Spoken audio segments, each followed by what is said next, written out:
reporting about the aspect of sustainability. So, sustainability has three dimensions: people, planet, and profit, which is the three core pillars. So, it is the environmental, social, and economic sustainability.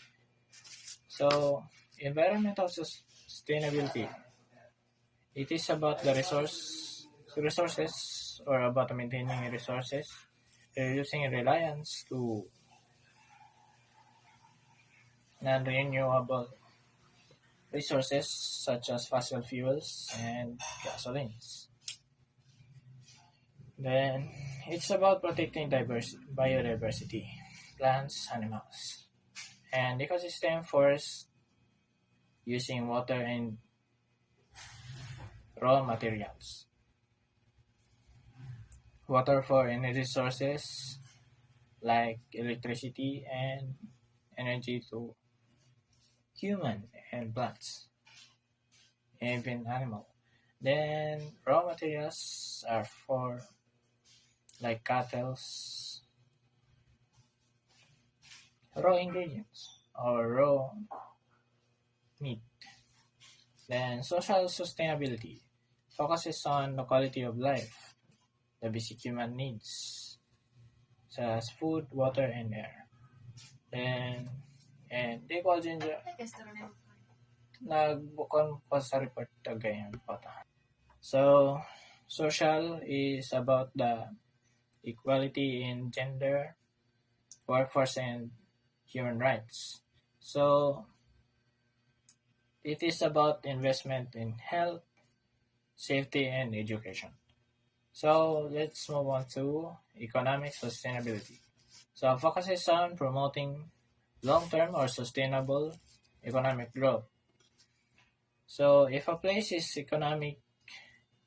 economically wealthy, that is a positive, and it is a chain of two pillars. The it is chained in two pillars: the economic, the environmental, and social. Then it's about the growth in wealth. Eco-friendly and green tech is a viable and efficient, even ethical, to environmental, to social. Then let's go to the graph. So social to environment is about bearable. If must it must be bearable to both sides. If the resources run out, the society collapses. If overuse, major problem. Then in environmental to economic, it is viable because it is profit and safety, ensuring security, health, and even sustained or maintained. So economic to social, equitable, must be fair, labor, or growth that provides the economy. So build and growth, that is the theme, green. Once again, good morning everyone. Now let's proceed to the lesson 2, Global Food Security. What is food security? Food security is a state of having reliable access to a sufficient quantity of affordable, nutritious food. It means you can always get enough food that is healthy, good quality, and cheap enough to buy. Food security is a condition related to the availability of food and individuals' accessibility and affordability of it to it. It means it is about food being there. You can reach or buy it easily and you have money for it. A household is considered food secured when its occupants do not live in hunger or fear of starvation. Here is a family is food secure if it if no one gets hungry and they never worry about running out of food. Example of this is every day a family has rice, vegetables, fish and fruit to eat. They never skip meals and They know they will have food tomorrow and the next day too. What is global food security? The United States is leading international efforts to address the need that people around the world have for reliable sources of quality food. It means making sure all of people everywhere in the world can always get food, can get good, safe and healthy food. American aid is in part directed to food security, ensuring every nation has the ability to feed its population adequate amounts of nutritional foods. Here is the USA leads work and help across the world for this. They give support so every country can feed its own people enough nutritious food. Example, the USA sent farming tools, kanang good seeds and kanang mga training to poor countries. This help those countries grow more food so their people never go hungry. According to the World Food Summit of 1996 defined food security as when all people at all times have access to sufficient, safe, nutritious food to maintain a healthy and active life. Here is every person everywhere always has enough food that is safety and healthy, enough to live strong, active and well. The concept of food security. Here is kanang you can easily reach food and have money to buy it. The food fits what you need to eat and what you like to eat. Kanang ang food daw is kanang mapit siya sa imo unya unsa pod imong gusto kaunon. Example ani is there is a market nearby, you have money and they sell the fruit and dishes you love. Nagbaligya daw sila mga dish nga imong ganahan. Household food security. Here is meaning ani is anang everyone in the family all the time has enough food. No one goes hungry and no worries about running out. An example ani is imong mama, papa ug imong mga igsuon has 3 meals a day and there is always extra food stored at home so dili magutom. There are the 3 F's of food security, which is food stability, food access, and food availability. Food stability refers to the ability to obtain food over time. Dili daw kanang makuha daw nimo ang food always, not just sometimes, no shortage. Example ani, you have rice both in rainy and dry season. Mo na siya ang food stability. So, second is food access. Kanang food access refers to the affordability and allocation of food, as well as the preference of individuals and household. Here is you have money and food is sold near you. Example ani, market is nearby and you have money to buy what you need. Kanang mga palit daw nimo kung unsa daw imong kailangan. The third one is food availability. Relates to the supply of food through production, distribution, and exchange. Here is kanang enough food is grown, sent, and sold everywhere. Kanang diri daw is example ani is farms grow plenty. Ang mga truck daw mo daw na siya ang magdalag mga food dito sa town. Now let's proceed to the organization that handle food security. First one is National Institute of Food and Agriculture or NIFA. Diri daw is ang US government group made in 2008. It puts together and manage all farming research paid by the government, bayadan daw sa government, It works under the Department of Agriculture. Example ani is it studies how to grow crops better, save soil, and use energy wisely for farms. The next one is the United States Department of Agriculture or USDA. DAO is the main US government department that makes rules for farming. Nagabuhat daw sila rules para sa farming, food and agriculture. Makatabang daw ni siya sa mga farmers para magbaligyag food to other countries. Then na-check pod nila ang food if safe ba siya and takes care of land and water. Example ani, kanang it checks meat and vegetables sold in store to make sure they are safe to eat. It also help farmers get money and support. Mo na siya ang example sa USDA. The third one is FDA, Food and Drug Administration or Phil. Diri sa FDA is muna siya ang government group nga naga-check o naga-approve sa mga food, medicine, beauty items sold there. Kanang example ani kanang gi-approvean ang kuan ang sardinas kung or safe ba siya. Mo na siya ang FDA. Approvean sa una bago ipagawas.